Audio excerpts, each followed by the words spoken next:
0 to 1. Chapter 12, Man and Machine.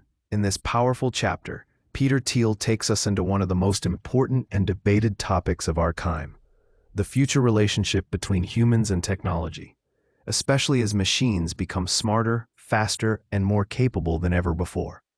He begins with a reality we all live in today. Technology has become synonymous with information technology.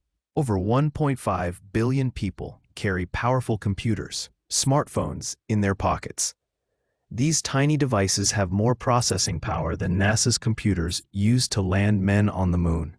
And thanks to Moore's law, this power is increasing exponentially.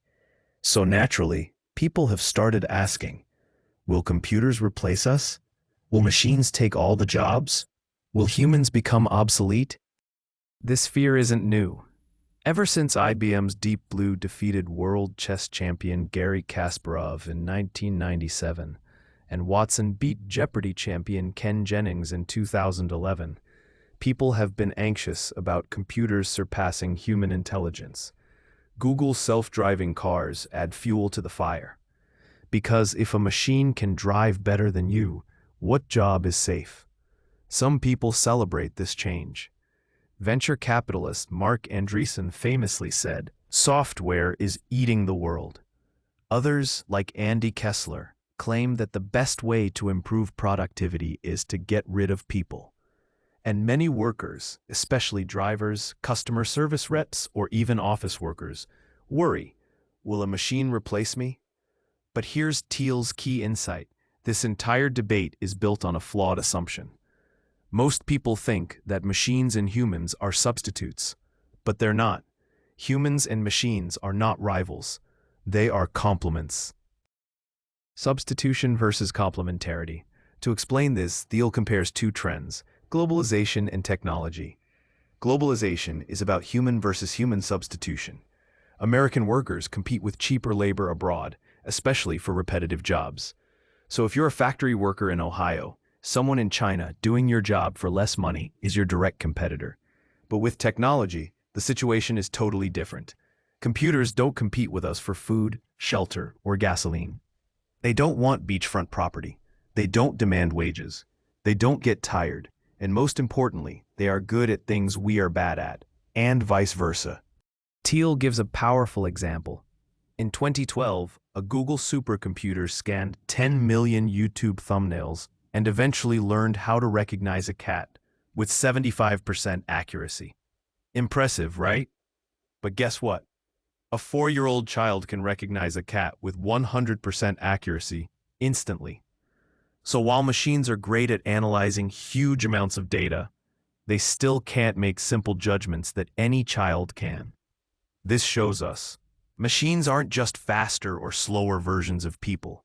They're different altogether. We're good at context, emotions, creativity, and judgment. Machines are great at speed, data, and pattern recognition. Real business power lies in complementarity. Now Thiel brings it down from theory to practice. How does this idea build great businesses? He tells the story of PayPal's battle with credit card fraud. In 2000, PayPal was losing over $10 million per month to fraud. First, they tried a fully automated solution, but the fraudsters adapted too quickly. Then they tried a human-only team, but it was too slow. Finally, they created a hybrid system called Igor, where software would flag suspicious transactions and humans would review and make the final judgment. This man-machine partnership worked brilliantly. Not only did it stop the fraud, it helped PayPal turn profitable, survive the dot-com crash, and become a massive company. Even the FBI wanted to use the system. This success led to Thiel's next big company, Palantir, built on the same idea. Palantir software helps government and financial institutions analyze massive data sets, but always with humans in the loop.